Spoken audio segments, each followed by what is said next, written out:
Dear venerable sisters and brothers, Dhamma friends, today also this time for our day's Dhamma talk. To start the talk, may everyone consent with 3 times, sadhu, sadhu, sadhu. Namo tasse bhagavatu arahato samma sambuddhasse. Namo tasse bhagavatu arahato samma sambuddhasse. Namo tasse Namo tassa bhagavatu arahato samma sambuddhasse. Yasmācako bhikkhave saññā anattā tasmā saññā ābādāya samvattati maca labbati pansaññāya evaṃ me saññā hotu evaṃ me saññā mā ahosīti. Dear Dhamma friends, gradually we reach this perception. In Pali we call sanya, and with the help of that aggregate, sanya khanda or perception as aggregate, this Buddha is going to deal and show that the ego perception, ego concept is being supported by this perception, aggregate of perception, but it has no much of a pith, it has no much of a essence, and it is also not governable. But unless otherwise you listen to it, you deduce rationally or practically touch it, hardly it is believable for the commoner. So therefore, lot of jokes in the world due to this misperception. And before going into the sanya as aggregates, if you take that mere ignorance or avidya, the commentator says avidya has 2 facets. One thing is misperception, other one is the simple unknown. Appatipatti avidya, micchapatipatti avidya. The simple unknowing we can eradicate by teaching. We can eradicate by information, giving information. So one can be informed and enlightened to the facts relevant to the phenomena. But the misperception is the most difficult part. It's very difficult to do it. For that, in the religious circle, it says you have to do de-learning process, deconstruction process, and that is the most difficult part. So therefore, whenever someone is not aware of one's own misperception, it is very difficult. So much so, he or she will be ignorant and adamant, even the Buddha cannot consider about. So therefore, spiritual people, those who are practicing, always must be alert, always must be has to reconsider that there is a great amount of misperception. So that is the part putting us back into this perpetual samsaric suffering. So therefore, if you wish to really see through, you have to be alert on one's own misperception. So therefore, the function of sanya is very tricky, very electric, and once you caught up into that, outside only can see how much you have misperceived and taken wrong decision, and backing up with seconding it the same, and ultimately end up with disappointments. So as far as the sanya, the perception is going to take upper hand, all your appointments will end up with disappointments. That is one of the truth in the common, the conventional world. All the appointments are ending up with disappointments. Therefore, to convince that, one of the Western writers has mentioned, if someone is going to say that our whole life is a big formula, daily we are working with it, and more the life is complicated, more the formula is long. But whatever may be the formula, whatever may be the complexity of the life, when you work it out at the deathbed, everyone reaches zero. Once the end result is zero. Whatever the way you live, you end up at the zero level. So therefore, to make it not a disappointment at your deathbed, you have to be a little radical, you have to be a little considerate about this misperception. So therefore, it is rather going against the grain. But anyway, one has to take seriously when and where one is interact with external sensuous impingement. Whenever someone is interacting with the outside world, it is happening through the sanya has to have a definite role. Through that only decoding and the recoding of the information takes place. Without that, it is difficult to communicate internal, external. So if any link in the decoding and recoding is misbehaving, if it is not working properly, definitely there is a misperception going to happen. And if it's once it become a rut, once it become a habitual, that particular person take it as the norm. Ultimately, it becomes the nature. He or she can't see how much he is off the track. But lucky enough, the second person, if he's a neutral observer, can see, but how to convince, how to let that particular person knows, because it is quite irritating, it is quite humiliating. So therefore, definitely the other person may say, he will not be happy, he will say, don't fork fingers into my psychology, that is my business, don't meddle with my psychology. So therefore, the Buddha, knowing the gravity of this, what he did was, he accumulated so much of virtues, he accumulated so much of credibility within and in the common lectures, he advised everyone to be alert on the misperception, and then only one will be radically looking back at one's own behavior, maybe physical, maybe verbal, or maybe mental. In all the three aspects, this sanya, the perception, is working. So if I am to highlight the value of mindfulness under such circumstances, mindfulness is characterized by the later commentators as penetrating capacity. It is taking the same object, apply again and again, and try to go deep in before making a decision. Never arrive at a decision with the superficial value, with the first impression. No mindfulness or unmindful means immediately you are changing object to object, and you will get a mere chance only to see the superficial values. And these are ultimately, whenever you are making a decision, you are depending upon all these superficial values, and ultimately all the decisions you arrived at will be leading to disappointment. So therefore, unmindful people are rushing to decisions. More they arrive at a decision, more of them are misleading. So whenever someone going to be mindful, whenever someone going to be slowly, mindfully and silently, that kind of a sensuous being will say, you are escaping, you have no senses to the outside world, and therefore this is impossible to practice in the day-to-day life. So therefore they are rushing with the superficial value, and they don't take time, at least within a day or within a week or within a month, to look into the same thing again and again. Therefore, they know only the superficial value. It is in Pali called pilapana. Pilapana means floating. That is unmindfulness.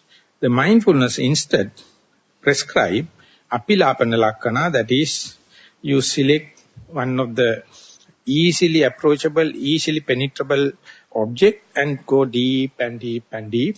And when you are going there, you keep the mind open to see different facets, different evolution, different changes and transient nature as and when you go deep in. So therefore, while the mindfulness is catching the momentum, the perception itself is observing and supervise the situation, and it is patiently look into this transient nature of the same very object, which you have taken as the object of meditation.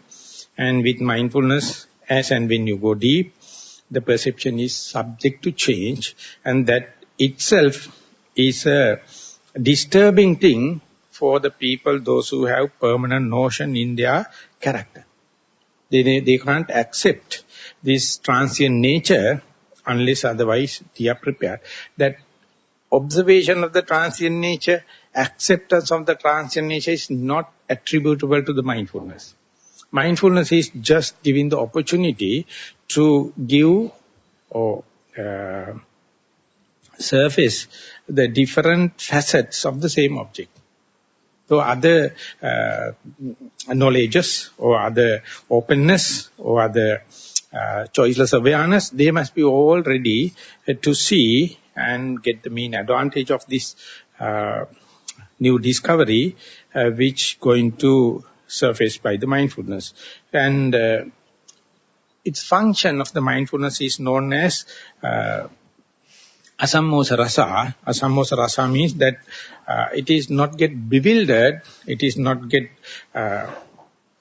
perplexity. When and where you go into the same object and deep there, more and more you develop certainty, credibility and the confidence. That is what you get in the mindfulness as a function. So therefore, if you are not mindful, you are changing from one to the other object, and impression, the inference, the conclusion you have taken will be immediately changed because it has not been based upon such a profound observations. So therefore, whatever the decisions you have taken without mindfulness is ultimately in return going to disappoint you. So therefore, mindfulness as asammosa rasa, it is going to give the reconfirmation, reification, reiteration of the same thing, but unless otherwise you are prepared, this reification, reiteration may appear like boredom, may appear like the monotonous. Because our mind has been so accustomed to jump from one object to the other with the superficial value. So whenever the mindfulness sets in, it is cutting through, penetrating inside, and there, though it is unbewilderment as the character, may appear for the untrained mind as the boredom. So therefore, you must understand the unbewilderment, the clarity is the function of mindfulness. And Visyabhimukha bhava pachupattana, that is to say, it is proximate, its manifestation is always, you are always with the same object. You are not changing from object to object. Whenever it is going there, there's a kind of a sensation that you are off the track. In other words, the mindfulness, whenever it is selected its primary object, always try to keep the object of observation face to face with, in view with. Therefore, it's ever increasing, ever penetrating. So, all the other meditation, all the other endeavorance in our life, except mindfulness, always try to change the object. Always try to change the facets. So ultimately no theme. No accumulation of experience. But mindfulness, even if it is boring, even if it is not habitual in our varietal entertainment, keep on doing, on and off, you check it, that I am with the same object. even the shape, the face value, even the the manners changing, even the transient nature is happen, you never let the primary object to lose the sight. To keep in view it is your task. So this is the one ultimately the yogi, the practitioner will take as the backbone of his or her spiritual life, spiritual personality. Whatever may be, keep on observing the same. Do not moved by the likeness and dislikeness, pleasant and unpleasant. Keep on doing. So therefore, there's a kind of accumulation. And for that, Thira Sanya Padatthana, the proximate cause is you must, whenever you are selecting, whenever you are observing your primary object, you must be dead sure you have seen all the possible facets so that there are no chances you to slip it while in the practice. So whenever you are establishing the mindfulness, therefore, if, for example, we get the in-breath and out-breath as a primary object in sitting, you always see arising or oncoming in-breath and out-breath as a new one, fresh one. It is always, you have the welcoming idea to the new, observe the object as a new thing. So never you get bored, and always your diligence and your vigilance is being exerted. So therefore, you are ready to see unseen facets, unseen characteristic. So at the beginning you establish in such a way, any little change happen, any transient nature going to happen with respect to the early facets, you're observing in a comparative way. For example, at the beginning, you compare the in-breath characteristic versus out-breath characteristic in a discriminative way. And when that is familiarized, you never end. You try to see the in-breath to in-breath differences, out-breath to out-breath differences, and that is, you never rush this kind of detail at the beginning. At the beginning, you just see the difference between in-breath and out-breath. Once the mindfulness established and you feel seasoned, then again you are going for the next phase, comparing the in-breath to in-breath, out-breath to out-breath changes or discriminations. And once that is also established, once you develop the confidence, you see within the in-breath, there is the beginning, the middle and the end. Within the out-breath, there's the beginning, the middle and the end. And when that you go there, conceptually, you introduce this, the beginning, the middle and the end, there are 1,000 in-breaths within the in-breath, 1,000 out-breaths within an out-breath. So you try to see as detailed as possible.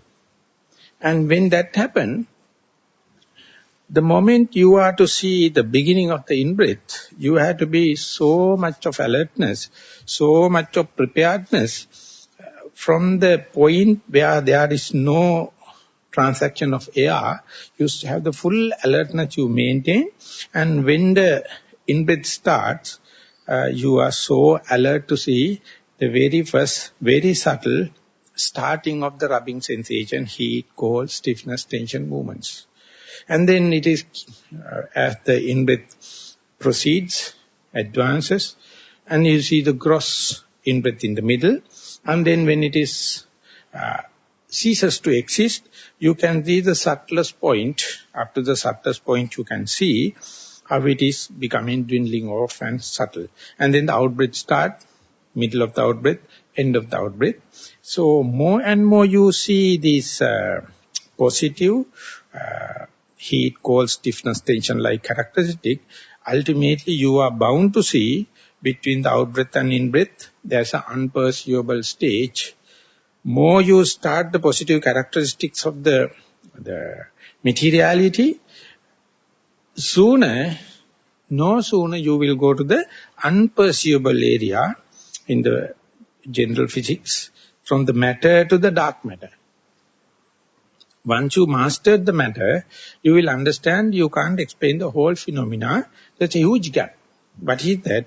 That area you can't perceive. And therefore, through the matter, you go to the in the physics jargon, it is called dark matter. Likewise, you go to the unperceivable area. So therefore, when and where in-breath and out-breath happen, if you are look at it very sharply, very in a descriptive way, then only your mind will be sharp enough to see unperceivable area. So therefore, mindfulness itself is ready to understand this magical nature of the perception. Or the Buddha mentioned the pena pindupamang rupang, vedana bibulupama, marichikupama sanya. He says that form, the matter is like a froth, or like it's a form, in a rigid form like. And the feeling is like a water bubble. And the sanya is like a mirage.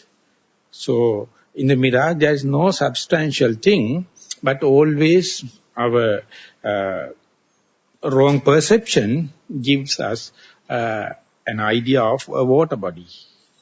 So, if you are sharp enough in your, if your mindfulness is, if it is sharp enough in your breath, and if you happen to see a mirage, you can see at the first impression, you may see it is like a body of water.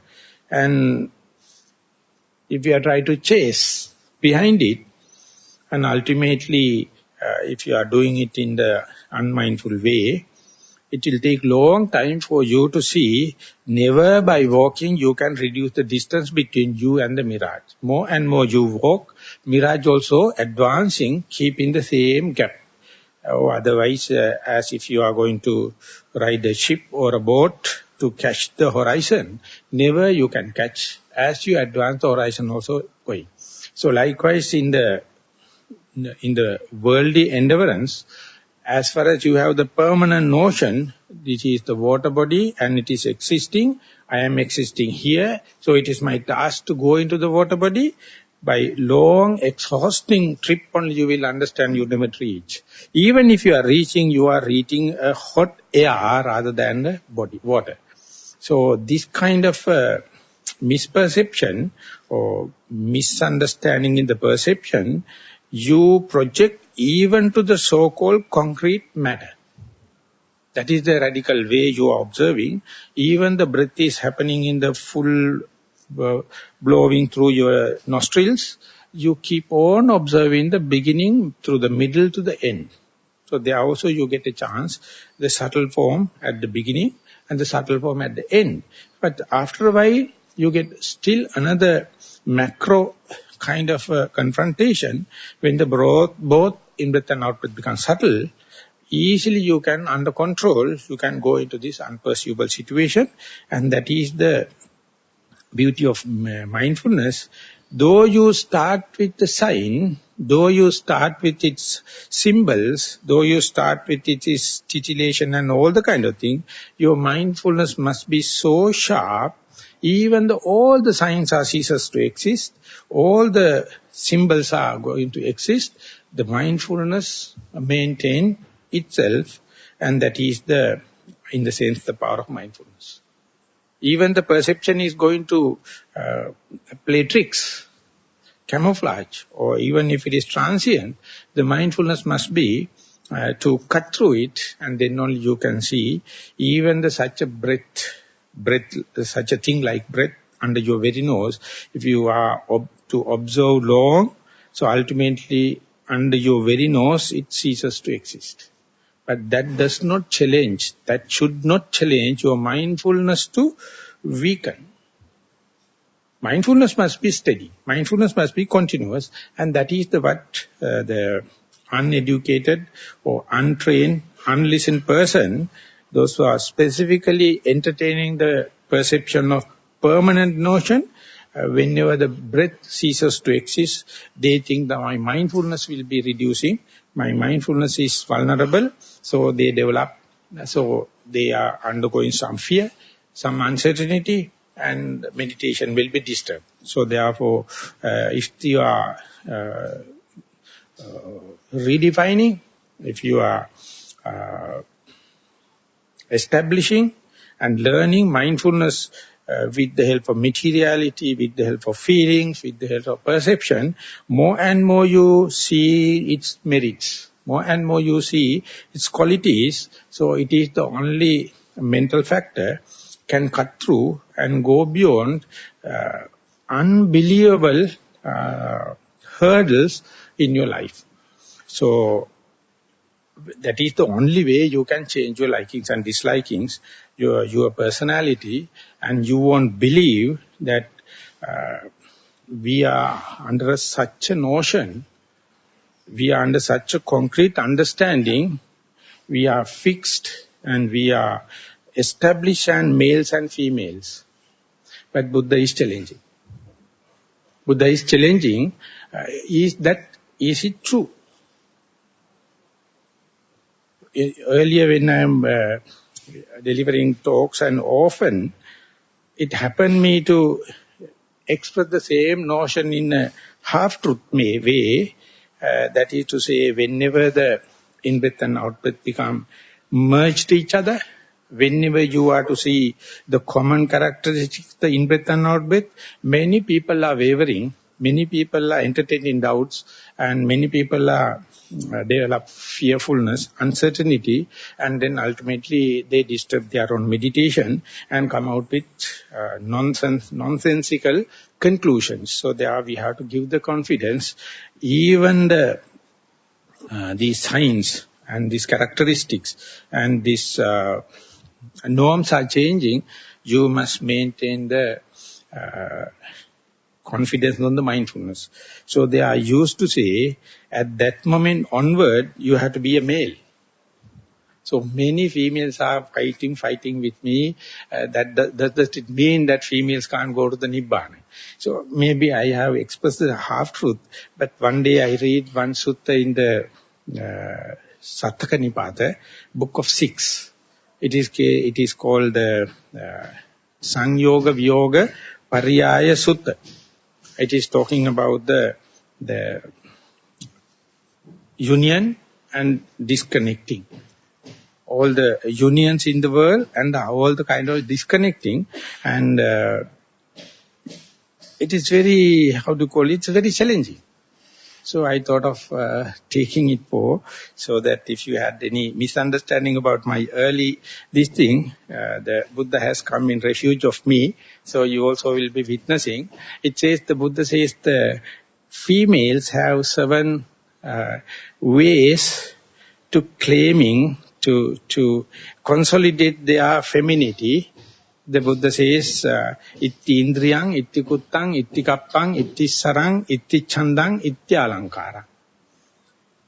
The females always internally attend and believe, I have the female faculty or female gender, so internally she safeguarded her own female gender, and female the other one is the kuttang. That means all the actions they are conducting, it's something different from the males. They are doing in such a manner. Their manners are, they do, sometimes it happens, and it confirms the femininity. Itti kuttang, itti kappang. That means the ways how to, they are, the manners they do, their mannerism is somewhat different from the males. And their ways they are doing, itti vidang. Something to do, they maintain something different from the males. And itti chandang, their desires, they are happy with the golden ornamental things, saris and that kind of thing. But the males their desires are different. So when you go to the market, they have their own the specific necessities in the marketing. And itti sarang, they always maintain their voice. Even in the radio, you can understand when the female is talking than the male, and the ityalankarang, and how they decorate their own body. So Buddha says, each and every female internally attentive for these 7 factors. But externally, though it is internally maintained this feminine character, externally they prefer the male gender. Externally they have male's manners. Externally they are happy with male ways and male desires and voice and decorations. So that is the observation of the Buddha, so please leave me aside.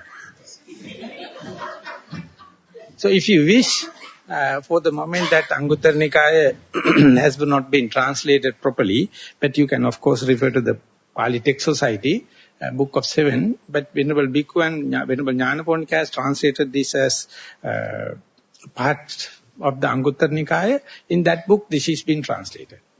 So this is the long way, the existed observation of the Buddha. This is how it happens.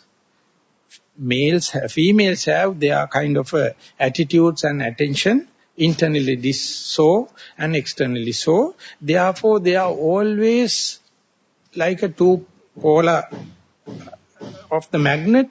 They are attracting each other. Internally, they have their manners and likings and disliking. Externally, they expect. Therefore, always the union is being expected, is desired. And then that union itself being also admired, union also being expected. So therefore, ultimately, throughout the attraction between the male and females are happening because of this perception. The female consider they are females, and in the same vein, the Buddha says the males, internally they have the male gender or male faculty, internally they have male manners, internally they have ways and decorations, desires and sounds. But even while they are preserving and attentive to their own masculinity, externally they expect the female manners, this thing, and therefore the union is inevitable. So much so, Buddha says, female cannot exceed the femininity, males cannot exceed the masculinity. This is the point. That indicates the moment you understand these all are perception, you can see through, you can overcome, and you can be human. That is the invitation the Buddha is making. So understand in our society at large, how much we are introducing the girl babies about their feminine character by the elders. How much they are introducing male characters to the male baby, and ultimately they are assuming in such a way, they never think we can exceed it.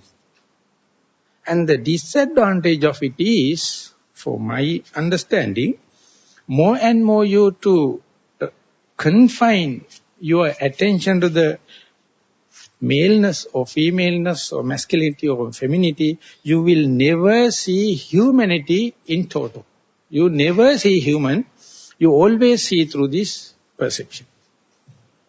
So you can imagine how much complexities, how much misunderstanding, and how much the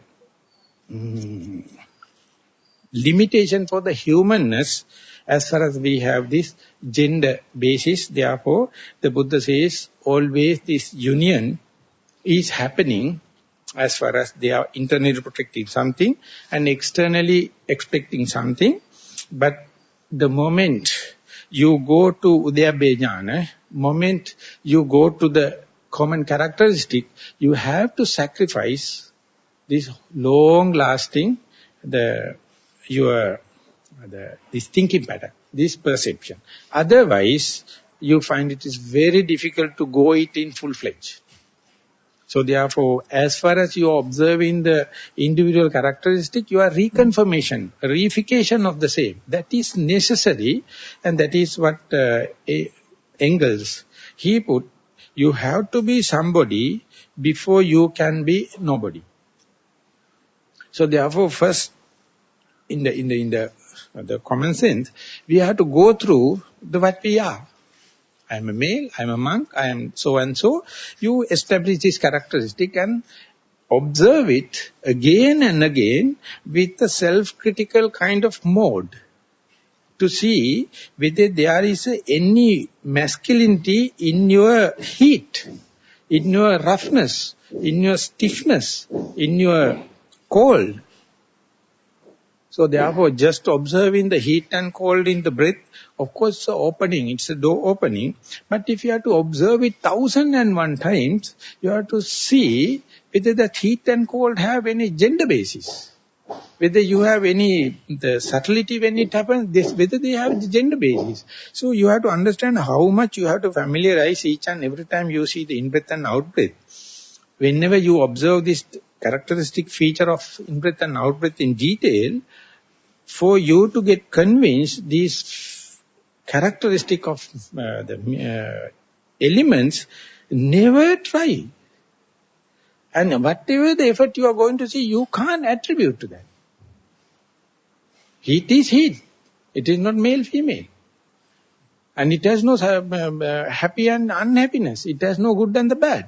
So therefore, when Jnanarama used to say, since being this elementary characteristic so universal, while it is expressing its character in such a bold manner, how much we are refusing to see its universal nature because of our perception. We perceive it as a maleness, femaleness, good, bad, black, white, pleasurable, unpleasurable. The Buddha is telling all these attributions are from you, the observer. If you can disclaim it, not merely by the argumentation, but by explanation, but by real touch, but by direct touch, you have to, when and where you feel pain, when and where you feel heat, when and where you feel the movements of the air, don't try to reject it. Don't try to accept it. Let it happen in its natural accord and see, can you attribute that any maleness, femaleness into that? Can you attribute the good and bad into that? Can you attribute any pleasure and unpleasurable into that? Unless otherwise you have fanatic conditioning in your mind. So moment you to go through this barrier and to expose into this nature as such, and that is the only gateway opening for you to be a human. Till that you are look at the world through your colored glass, your sunglasses. You always see through the male eye or female eye. But the Buddha is telling that if you are to observe in this radical way, moment the mind is thread passing, this balava udyabbe jnana, that means the powerful knowledge of rising and passing away, then onward there is no any clue for someone to maintain that I am a male or female. Then onward, your mind will develop a new circuit.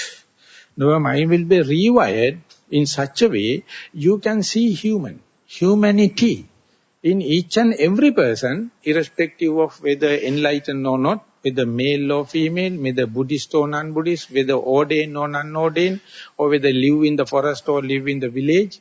These all are nothing but attribution. It is due to your perception, I would say misperception. I would say it is due to misperception. You born like a baby, of course not born like a male, female. Your parents are the one impose this upon yourself, and you maintain up to such a point, to the death, it is so. But the Buddha says we have a very open challenge. You can go through it, and that is what in the Western terminology, they can say train your mind and change your brain. If you're training in such a way, training with this systematic way, you can completely rewire your brain and you can be a human. There may be some traces and corners and nooks regarding the past conditioning. But even then, the Buddha is asking you to open it up. Otherwise, what you will do is you will fight for rights. That indicates utter idiotness. You are asking your suffering. You are fighting for your suffering. You don't know the capacity of your brain. Your capacity is totally prepared for the total humanity. But if you are born like this and end like this, I would say it is a slave. It is a kind of a inferiority. So therefore, there is no, according to this kind of explanation, the male, female, superiority, inferiority. But every brain has this capacity, but you must have a radical reflection. For that, you must understand all these kind of notions, all these kind of perceptions are coming, we are establishing through akara, linga, nimitta, adivachana. There are some modes.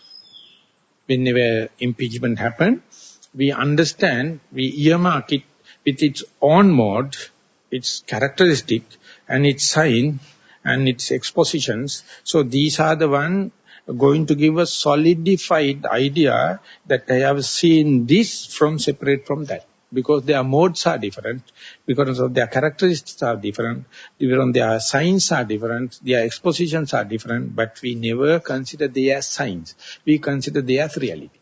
Ultimately, when you decode it and put into the memory, they appear like solid facts. And when it is recorded, first recording, they are also, it is considered as a solid facts. When you are decoding, again you see through solidity or permanent notion, and so your mind is not ready to accept this transient nature. So even the sign, that is to say nimitta, the nimitta is possible if any phenomena is happening for two thought moments. Nimitta means kind of a permanent notion. If it is arising and passing away in the swift way, you can't take a nimitta. Your mind is not enough. But whenever you are taking a nimitta, that means there is a kind of a consecutive observation of the same. At the beginning, due to your inefficiency of mindfulness and inefficiency of your mind, you see things are existing. It is consecutive. There is a time. In the time, there are continuities there. But whenever your mind has become very efficient and mindful, you see one breath is not equal to the other breath. The beginning of the breath is not equal to the middle. Middle is not equal to the end. So therefore, within the breath itself, no two facets appear equally. So much of transient. And that is the point you are losing the sign. At that moment, your ego is being really, really threatened. Your conceit is really, really threatened. Your desire is really, really threatened. But if the things are so transient, how can you develop a desire? How can you compare this and that? How can maintain your ego? Your temporary benchmark is erased off. It has been dissolved off. It has been disappeared. So our mind is not ready. It thinks, the conditioned mind thinks, it is the nihilism. It is destructive. But the Buddha says mindfulness can still survive through. And ultimately mindfulness can still survive and wait. Even there is no nimitta, even there is no desire, even there is no conceit, even there is no ego, the mindfulness can go into the other side. And when you go there, what will happen is you will be dumbbound, because our language is no more valid beyond that point. Up to that point only the language means a sign. All the signs are working up to the point. And beyond that, you can't communicate, because the whole world is behind the idea of permanent notion. They wanted to have something auspicious. They want to have something pleasurable. They want to have their self-centered orientation in the language. But the Buddha says the real truth, it is not easy to articulate. Not you can express verbally, because our verbal discipline, language and grammar, all are nothing but to keep the existence, keep the samsara. Through that you can never explain the liberation.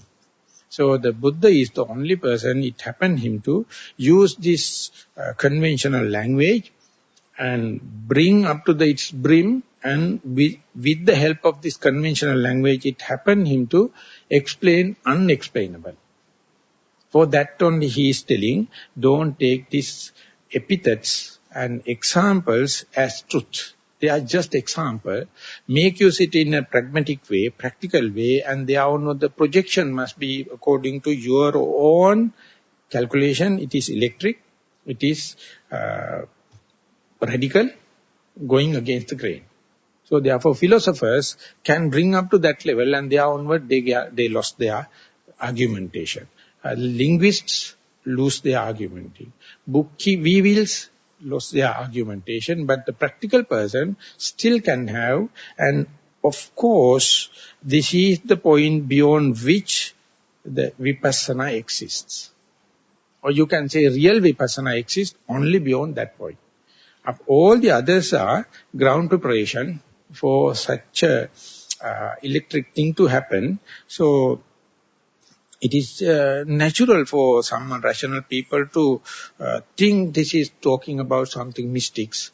We can't go into that. This is only for limited people, and therefore we will talk about some cock and bull stories and wait. So this is what the religion became. Even the original founder was so kindful and so generous to the human beings, but they wanted only sensuous thing. They wanted to have the pleasure. They wanted to have something to entertain, so therefore easily they lost the essence of the teaching. Ultimately they prepare, they adjusted in order to gain this sensuous pleasure, and deep teachings ultimately disappeared slowly.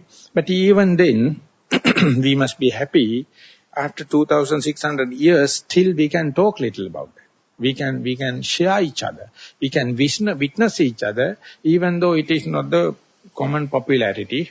It is not the popular concept. So, as far as the perception is concerned, when and where you go beyond this unexpressible, the point where you lose all the signs, all the modes, all the characteristic and all the expressibility, then you see this revelation, this understanding only happen in individual basis.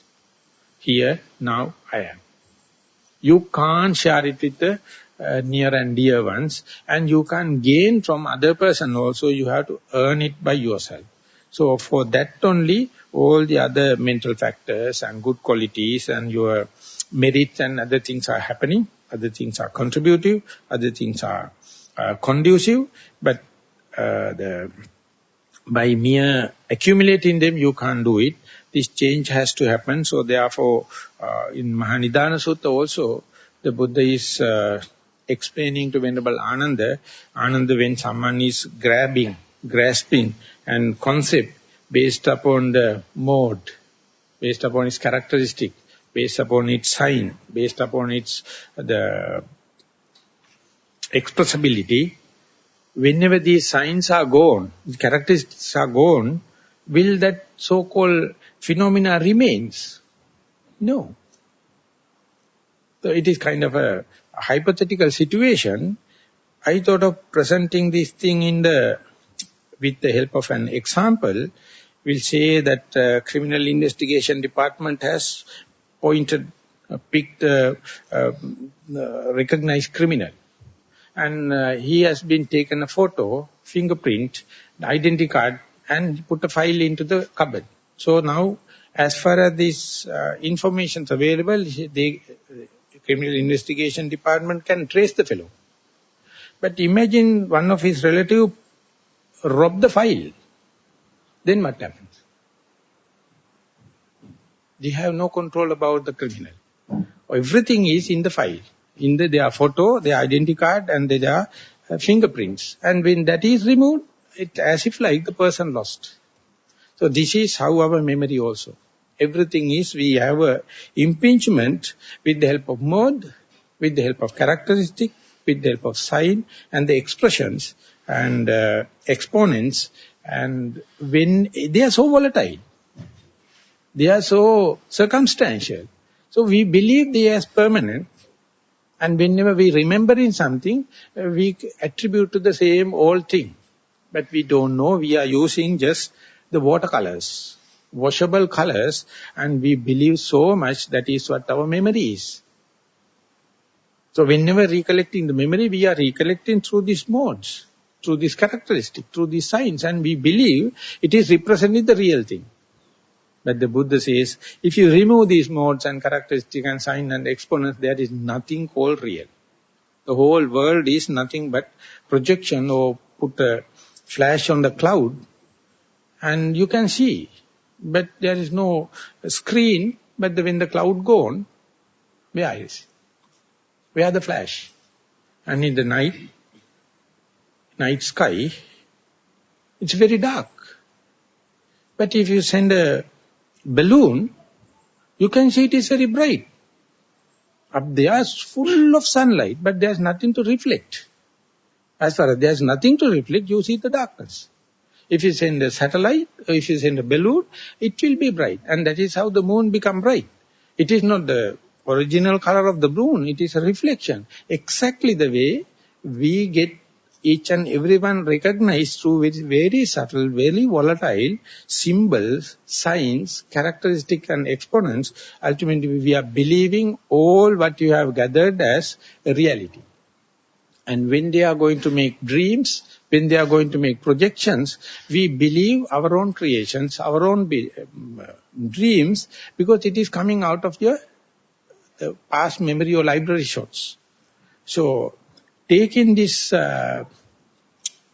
mystical nature, some Mahayana books, it is partly explained in the suttas also, when someone is coming to really face to face with this perception, that is to say, your sign, characteristics and the modes of the breath is completely disappeared. But the mindfulness is there.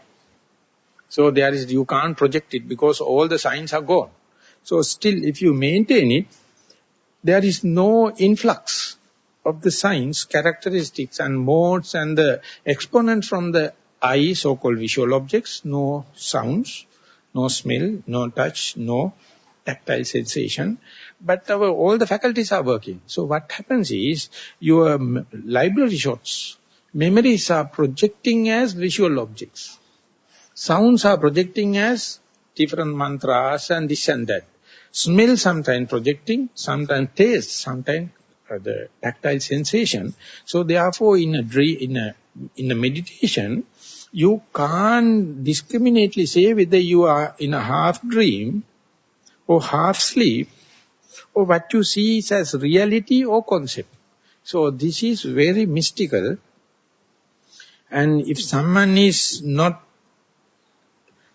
always know the art of verification of their reality, they sometimes go for fantasizing. Daydreaming ultimately end up with calling that I have clairvoyance, I can see the past, I can do this and that, all the kind of mystics can happen or magics can happen.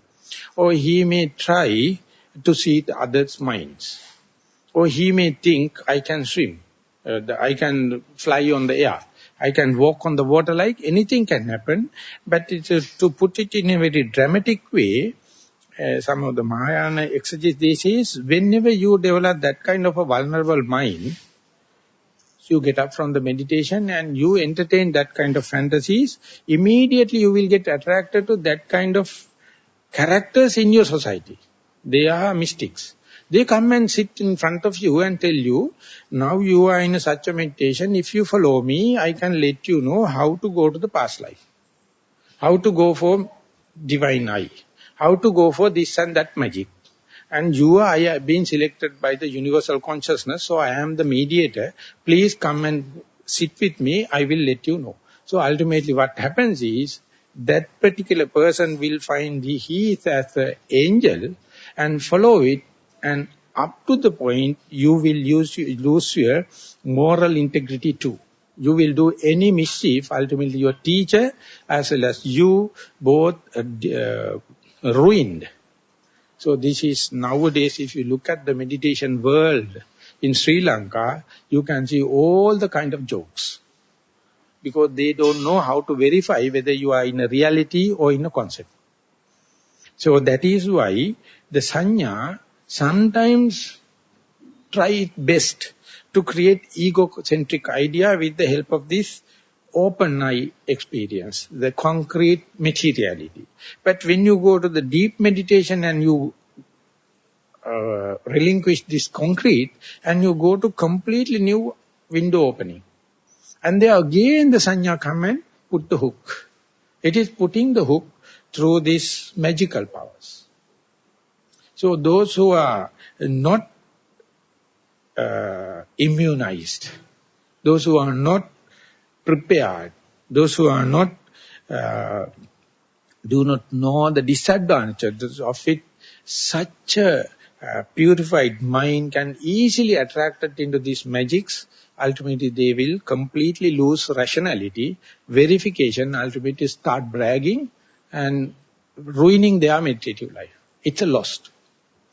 And to give a kind of a example, one day Venerable Anuruddha, he reached Venerable Sariputta and says, the Bhante, I have so much of concentration, even in sitting, even in walking, and every time I have such a continuity of the concentration.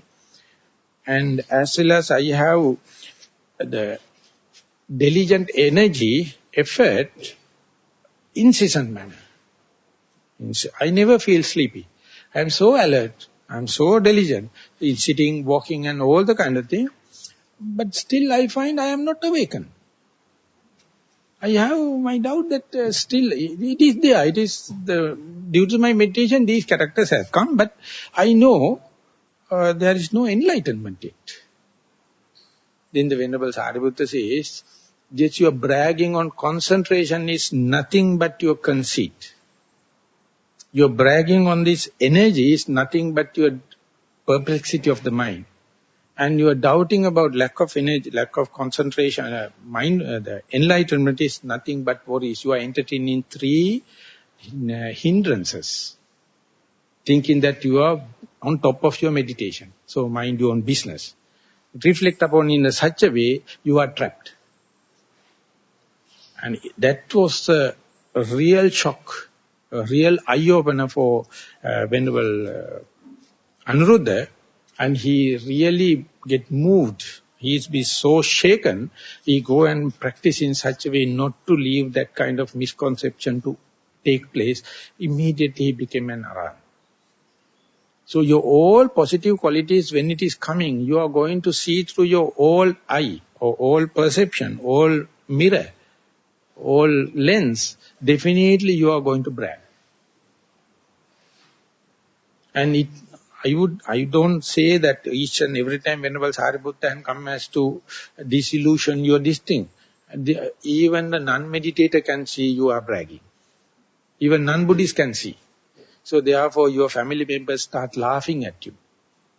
What happened to these fellows? Before that they were quite rational. Now they are talking about nonsense, talking about magical and kind of, still they are not human. They are not rational.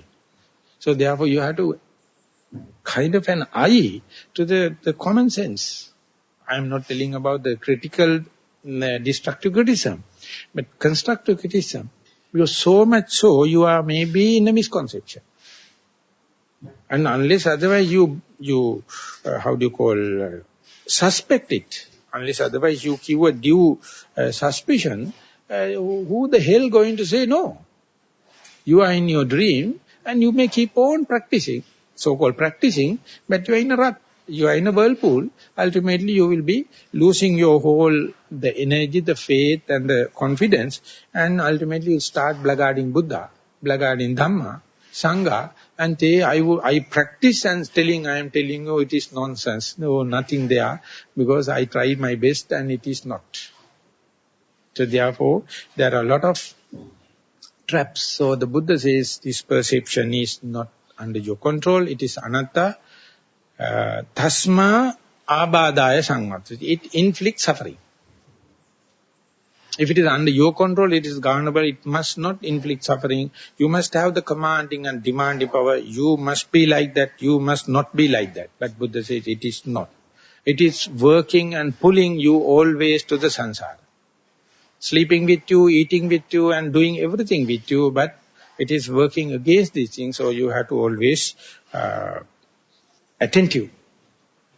Not only the meditation, you have to attentive. These are the things, and the Buddha, not with the worldly compassion, he with this transcendental kind of compassion, he says, when you are practicing, be open, be humble, be always doing the same thing, don't arrive at a decision.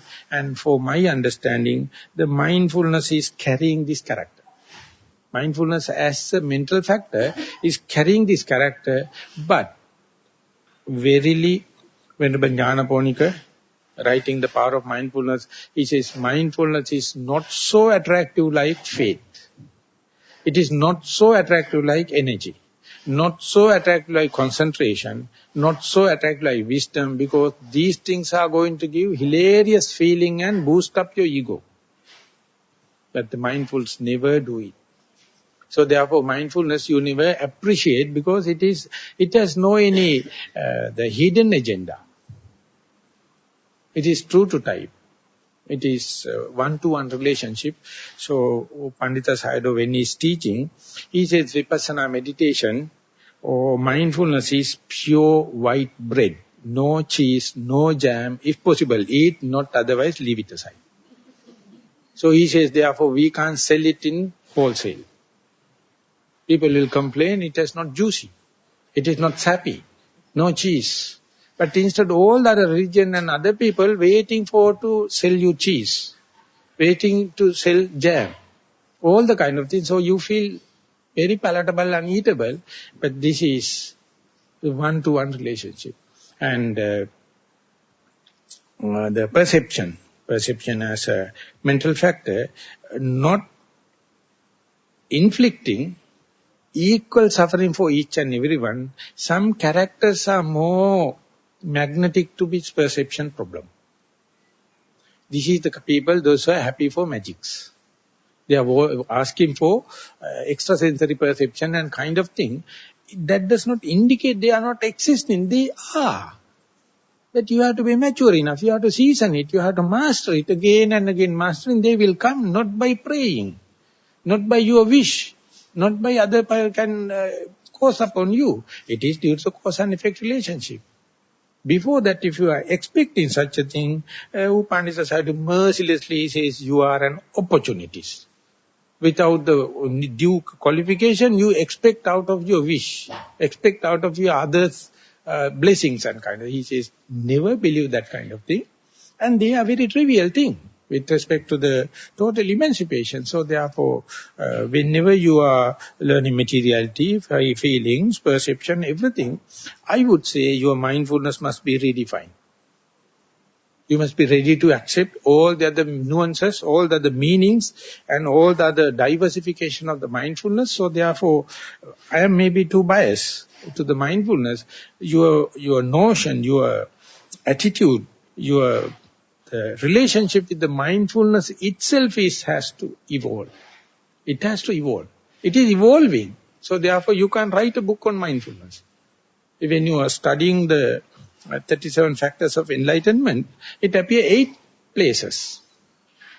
8 places has 8 tastes. 8, the shedding of outer skin. And refining.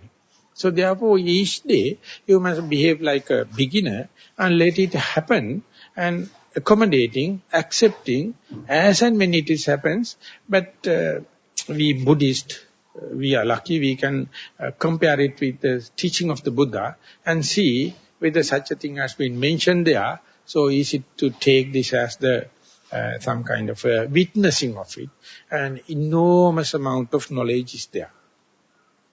Instead of asking half-hearted, half-learned people, you have to verify with your own experience and compare it with this theory in the sense of this authentic teaching of the Buddha, and these things, unlucky enough, completely go into the behind the screen. They are not in the normal teachings. They are teaching about very basic things. Of course, they are necessary, but when you are advancing further away, to the more and more refined stages, you will see what a kind of camouflage, what a kind of cheating, what a kind of humiliation through this perception.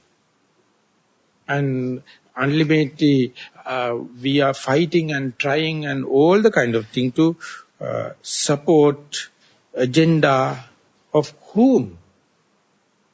Is it the agenda of oneself, or is it aiming towards the Nibbana? Never. As far as the perception is concerned, it's always pulling you to the perpetuation of the samsara and inflicting suffering. And ultimately what happens is, without knowing that, you try to maximize your likings and dislikings through your own perception. So Buddha says, sorry, that's all. That's all you have to say, because whenever you are fulfilling your perception. It is like the cul-de-sac. Whatever you put into the bag, never it gets fulfilled. So therefore, one day you have to slow down and understand, I am working with whose agenda.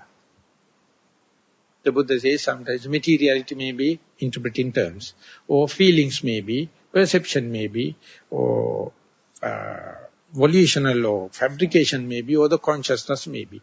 So there are a lot of character traits, but whatever it may be, each and every can get little bit of taste. Because we have been in the samsara for a long journey, our knots, our tanglement are contributed by all these five. So when you become entangled, disentangled, you may get the understanding, but still the commentators and other later teachers accept some people have special magnetizing relationship, connection with the feelings, some people with the perception, some people with the volition. The people with the perception are the kind of people chasing behind mystics. And whenever you understand the cheating nature, the camouflage nature, and this misperception regarding these mystics, then only you will really develop the communicating capacity to tell the truth as you see, without bragging, without the exaggerations. Otherwise our language is full of exaggeration. It's full of exaggeration. We never tell the truth. We don't know. Because we absorb the information through your perception and you communicate through your perception. Therefore you are communicating your desire, your conceit and the ego, not the fact. Only Aryans can communicate the facts. Deviate from the desire, conceit and the ego, but these facts are very boring for the sensuous beings, which is not given with this tasting, how do you call, to make the food taste, what do you, condiments? Spicy. They are not spicy. Whenever you put desire, when you put the conceit, when you put your ego, they are very spicy. You can sell at the east is rate. But when the Aryans are talking, they are withdrawing the desire, the conceit, and so they are very boring. They can only write on the palm leaves and put under the dagaba and worship. It's a Dhammaratana. Don't read it. It is boring, and instead read some other thing, and that is what you call religion. So you have to discriminate the religion versus the teaching of the Buddha. So it is very difficult unless otherwise you change your personality. Unless otherwise you are ready to change your the likings and disliking. And when the meditation happens, slowly you come to understand how much the perception is cheating you, how much the perception is wasting our time regarding specifically in talking, and your change of the liking and disliking slowly, you feel the irritation. You feel its humiliating nature when you are bragging, when you are exaggerating, And in the outside world, you can't live without this exaggeration and bragging. And the best example is, we are living in the IT technology. Information technology, the worst period in the human history. Cheating from morning to evening. And we can't live without that media. So ultimately, we are in such a performing in the high performance in others' agenda, and at the deathbed, desperately you are waiting what the whole dance you did throughout your life, at the deathbed and at your desperate moment, nothing helps. So that is why Buddha says, slow down little, apply the mind again and again to the same thing, so that you will develop the mindfulness. Through the mindfulness, you can see the transient nature. Please be open-minded to accept till you come up to a certain maturity season and mastery. Don't arrive at a decision. No one can press you on the decision. If it is so, you are a slave. Even your dear and near one or your omnipotent God has no power to press you for a decision, and therefore don't press anyone for decision. It is a crime. It is a crime. We came here to earth to live, not to decide. If it is a decision happen, why not? But don't press someone. And don't expect any pressure from outside to arrive at a decision within that. If it is so, you are just a slave. So that is what the renunciation means. When you renounce, you are renunciate from your dear and near one. You are renouncing from your all the wealth, because they are the people interpreting terms. They are the come in and put the hook. They are the people press you and corner you and send it to the corner. And ultimately you try to fulfill these things. What happen is, you become just a slave to the senses, to the sensuous pleasure, and ultimately end up with the desperation. So there, instead of, wait a little, look at it, observe it again and again, without rushing to a decision. That is called apannaka patipada, or non-reaction. Accumulate as much of information, more and more information you accumulated, more and more you are safe, and your decisions are lasting. I will tell you, when you come to the peak of your information, no decision is necessary. Information itself is the answer. Half decision, half knowledge, only rushing for decision. So therefore, this is also one of the character related with this perception. So more and more you go advancement in your spiritual life, you find no pressure, no tension, because you are waiting for the next event, exactly like past event. Very open, very crispy, very dynamic, very electric. And therefore it is happening. So no rush for a decision. Each and every decision means you are not in the present moment. Maybe you will argue with me when you are living in the household life and running an office or school or kind of thing. You think it is inevitable. But I am asking to reconsider, if it is so, are you masters or slaves? If you wish to be masters, take little time for your mastery. Observe one thing, whatever may be phenomena, again and again and again. Then, no sooner, you will understand the transient nature. And only thing is, you must be ready to accept it.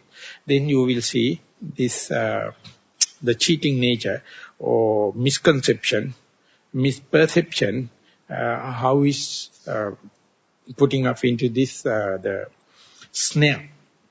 And if someone is going to impose or teach you through your book knowledge, that is not the first hand. So whenever you come to the sanya, whenever you come to the perception, your direct knowledge, under your very direct knowledge, even 1 ounce of direct knowledge is better than tons of theoretical knowledge. So you have to invest your time in your prime age to get this behind the screen or under the carpet phenomena, under the carpet formula. Then only I think you will really appreciate who the Buddha is. What is the Dhamma he taught? What is the lineage? Lineage came from 2,600 years still to creep this crispy, the electric idea the message, what you call sasana, and the moment you become a part and parcel of it, you become a witness of it, you see the justification of your life. So therefore, I wish this today's talk also will help you to be part and parcel of the Dhamma and the witness all the triple gems. Thank you very much for listening.